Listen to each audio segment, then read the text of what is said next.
ઊંઘ નથી કરતા, કઈ ચિંતામાં લાગે છે. એક દી પગ દબા પૂછ્યું, પ્રભુ તમે હું આટલી બધી ચિંતામાં છો? કે દીકરા તને શું ખબર પડે એમાં? કે મને કહો તો મને પૂરતી કઈ જે ખબર પડે હું કહીશ થોડુંક. આપણી ચિંતામાંથી જે થોડીક આપણી ચિંતા ઓછી કરો. તો બેટા તો સાંભળ, આપણો રાજા છે ને કે હા, એને મને આટલા વર્ષો પછી 3 પ્રશ્નો કર્યા છે. ભગવાન ક્યાં રહેશ, કેમ મળે અને શું કરે? તો આ ડાયો દીકરો તો દાંત કાઢવા માંડ્યો. હું પગ દબાવતો. અરે માલિક, ભગવાન તમે હુઈ જાવ, આ તો નાનો એવો પ્રશ્ન છે. આમ બધાને ખબર હોય આ તો કે હું કેસ કે હા હું તમ તારે કહી દી રાજાને, બસ તમે હુઈ જાવ. કે તો સાચું કે હા પ્રેમથી મને સવારે લઈ જાય. સભામાં લઈ ગયા સવારે, દીકરાને ઉભો રાખ્યો સભામાં. રાજાને પૂછ્યું, રાહ મારા પ્રશ્નનો કઈ જવાબ આવ્યો પ્રધાનજી? હા પ્રભુ, એ તો મારો દીકરો છે ને કહી દે, કઈ માં ચિંતા કર્યા જેવું નથી. એને ખબર છે? હા તો એને ખબર છે. બેટા બોલ, ભગવાન ક્યાં રહેશ? તો એને કીધું એક કામ કરો, મને એક દૂધ પેલા આપો. તો રાજાને એમ આને ભૂખ લાગે એટલે પીવું છે. હુકમ છે, દૂધ આવી ગયું. પછી પોતે હાથ નાખીને આમ ડોળવા માંડ્યો દૂધને. બાકી સભાઈને આમ જોવા માંડી. હું કરશો? રાજા કીધું શું કરશો બેટા? બાપુ આમાંથી હું ઘીને ગોતું છું. તો સભા વિચારમાં પડી ગઈ, ઘી આમાં? બાપુ આમાં જ હોય, આમથી નોખું ન હોય.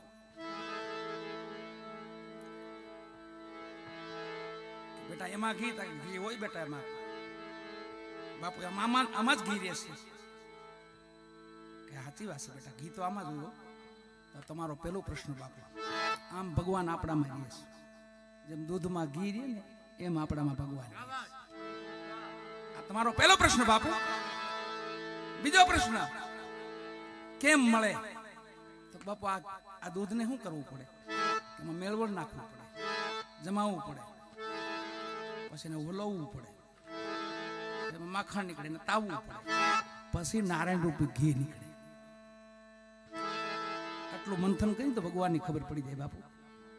કરવું પડે. આ તમારો બીજો પ્રશ્ન બાપુ.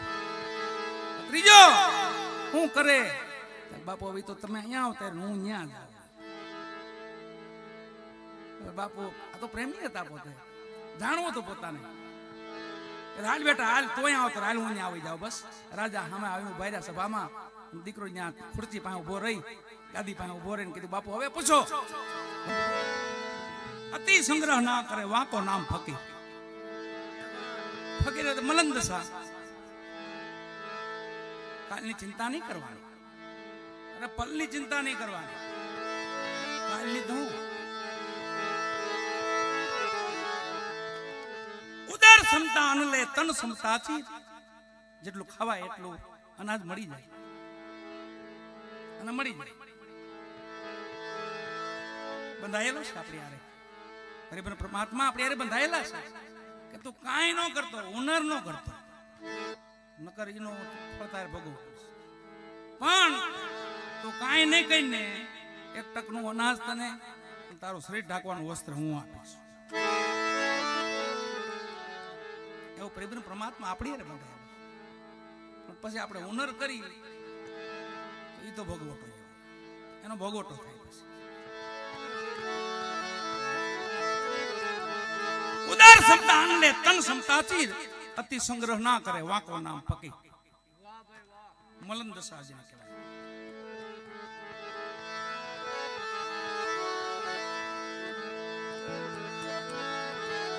સરદાર બાપુને હજી એક વાર યાદ કરી કાઢું બાપુ. હવે આપણે 12 વાગવા આવે છે, પછી આપણે આપની મસ્તી પ્રમાણે નિદાન વાણી, ગુરુમુખ વાણી, બધી વાણી વાળા ગુરુમુખ છે. કોઈ વાણી ગુરુમુખ નથી એવું ન બને. જેની માથે ગુરુની કૃપા થઈ હોય ને એ જ વાણી લખી છે. બાકી વાણી લખાય નહીં, ગુરુમુખ છે. પણ એની ધારા છે પરાપચમતી મધ્યમ વેખરી. 4 પ્રકારની વાણી છે. કોઈ મહાપુરુષ આપણે પરાથી સમજાવતા હોય, કોઈ વેખરીથી સમજાવતા હોય, મધ્યથી સમજાવતા હોય, કોઈ પચમતીથી સમજાવતા હોય. આ અવસર છે છેલ્લો. બીજી વાટ નહીં જોવાની, વાટ જોઈ છે આપણે. પછી ભજન કરી લેવું. नहीं, काल करसो आज करसो अब, अवसर बीत बीत जात है पीछे करेगो कब।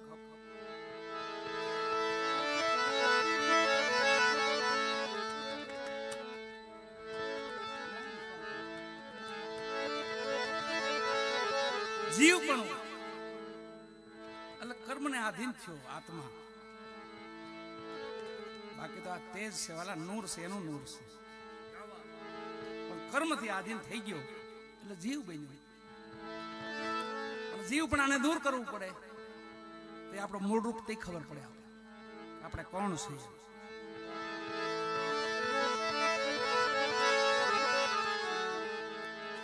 જે પરિપૂર્ણ પરમાત્માની ખોજ છે એ તો આપણી પાસે છે. नजरों से देख प्यारे प्रभु है पांच तेरे, क्या ढूंढता बन में तन में कभी न हेरे.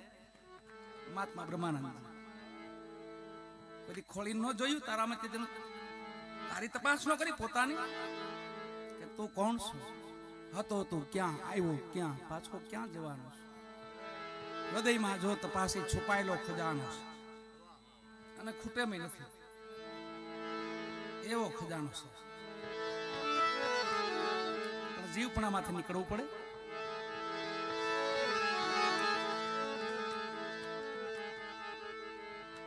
એક ડાયો દયા રાજન અને એને પ્રધાન એક પ્રશ્ન કીધો, હે પ્રધાન, આ વર્ષોથી મારી નોકરી કરો છો, મને એક વાત બહુ મૂંઝવે છે, બે ત્રણ પ્રશ્નો બહુ મૂંઝવે છે, આપ એનો ઉકેલ લાવી આપો મને. ડાયો પ્રધાન કીધું કે બાપુ કયો હુકમ કરો. ભગવાન ક્યાં રહેશે, ભગવાન કેમ મળે, ભગવાન શું કરે, ક્યાં રહેશે, કેમ મળે અને પછી શું કરે. તો પ્રધાન થોડાક મૂંઝવણમાં તો આવી ગયા. પછી એને પંડિતો વિદ્વાનો બધાને પૂછવા માંડ્યા કે આનો કઈ ઉકેલ. પણ ઈ પ્રધાનનો એક સેવક હતો, એની હવેલીમાં સેવા કરવાનો દાસ હતો એનો. એના માલિકને ઉદાસ જોયા બે ત્રણ દીધા એટલે એને चिंता है कि मारो मालिक के खातो नहीं कहीं हंसे अपना प्रधान. कभी धर प्रेम का खाला का घर ना आए. खाला એટલે ફૂઈબા, આપણે ફૂઈનું ઘર નથી, પ્રેમનું ઘર છે ને એ કઠણ છે થોડું, એમ પાછું કઠણ નથી. જાય એટલે હેમાળા જેવું લાગે, જાય તો થાય, છેટેથી તો કઠણ લાગે. પણ નજીક જો વહી ગયા તમે પછી માં કોઈ આનંદ નો પાર નથી. બસ પછી આનંદ સુખ દુઃખ ની જેને આવે ને એડકી પાનબાઈ આઠે પર આનંદ છેલ્લે ઈ વધે.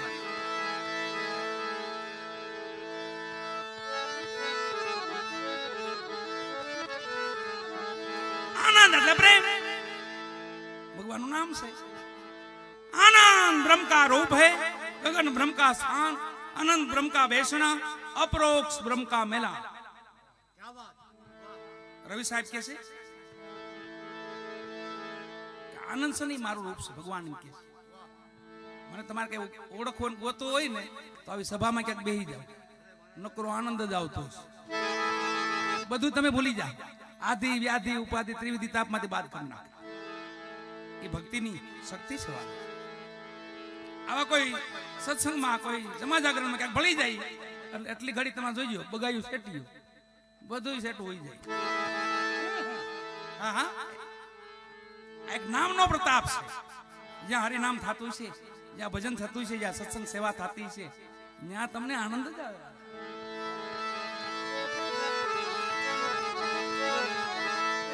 आनंद ब्रह्म का रूप है, गगन ब्रह्म का स्थान, अनंत ब्रह्म का बेसना અને અપ્રોક્ષ આપણે જે ગાયની તો મહિમા છે. જ્ઞાન તો મારા નાથે જે જ્ઞાન કર્યું ને એ અપરોક્ષ, એથી કોઈ ઉપર જ્ઞાન ભગવાન ગીતામાં કર્યું એ અપરોક્ષ જ્ઞાન કહેવાય. જ્યાં જ્યાં ભગવાને સ્વમુખે રામદેવજી મહારાજે 24 ફરમાન કર્યા એને અપરોક્ષ જ્ઞાન કહેવાય. ભક્તિ કરો તો હરભુ અગંભે જાણજો. હું કવિ વચનમાં હાલો, ધરામ જૂનો હરભુ નિજાર પંતો આદિ, એમાં તમે મોટા મુનિવર થઈ માલો. હે હરભુજી, ભક્તિ કરો તો અગંભે, આ અપરોક્ષ જ્ઞાન.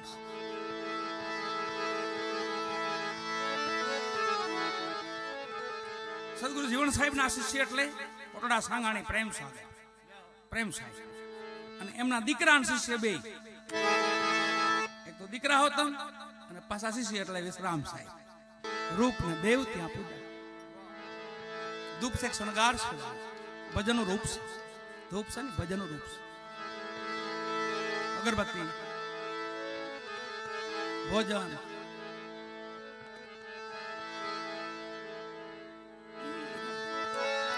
મધ્યાહન સમય છે બાપાનો તો ધણી રામદાસજી મહારાજને યાદ કરી બાપાએ આપણી માથે મહેર કરી છે પીરાણું પંચાળમાં થાય અને આપણે આ ભૂમિમાં થાવેલું બાપા એ ગેબીનાથ બાપાના ભોયરેથી આલ્યો આપા મેપા આપા રતા આપા દાદરા આપા ગોરખા આપા વિહામા આપા દાના આપા ગીગા આ બધું પોકરાણગઢનું પીરાણું ધણી રામદેવજી મહારાજનું જ અવતરણ થયેલું અને આપણી માથે કૃપા કરી બાપાએ બાપાને સંધ્યા સમય એટલે અત્યારે મધ્યાહન સમય છે બાપાનો એટલે આરતીમાં યાદ કરી બાપાને ધણી રામદેવની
બોલો અલગ બોલો ગતગો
शीश वो तारे